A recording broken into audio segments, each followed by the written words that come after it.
J'aime bien parler de technologie herméneutique et contributive. Alors, qu'est-ce que ça veut dire? Bah, ça veut dire que on pourrait en fait essayer de changer de paradigme.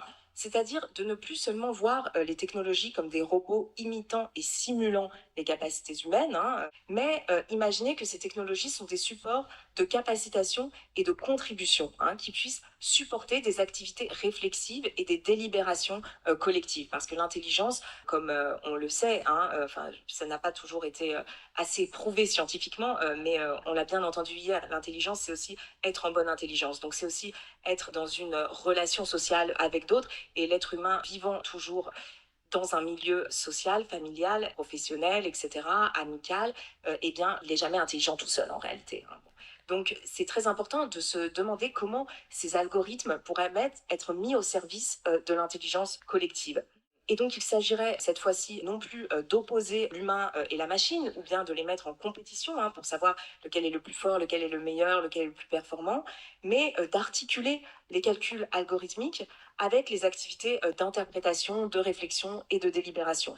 Et d'articuler de ce fait les recherches en mathématiques, en algorithmique, en informatique, avec des recherches en sciences humaines, sociales, politiques et peut-être même philosophiques. Mais je voulais simplement montrer quelques exemples de technologies herméneutiques et contributives qui existent déjà, en fait, qui sont déjà présentes, qui étaient déjà présentes avant l'intelligence artificielle générative.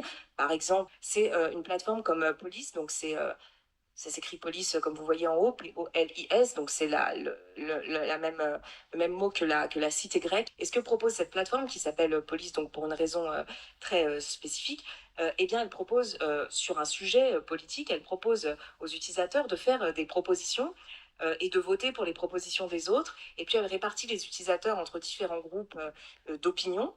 Et puis elle valorise, l'algorithme est fait pour ça, hein, c'est explicite, tout ça est transparent.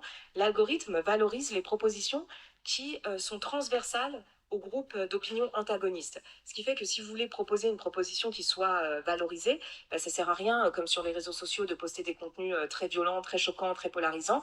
Il faut essayer de proposer quelque chose qui puisse trouver un accord entre les différents groupes antagonistes. Et donc ça, si vous voulez, c'est une technologie qui permet de créer du consensus et de la décision politique de manière tout à fait nouvelle, même si bien sûr ça ne remplace en aucun cas les délibérations humaines. Mais c'est un autre paradigme, vous voyez, plutôt que de dire bah, on va déléguer les décisions à un robot conversationnel ou à un ministre IA, hein. Là, c'est autre chose.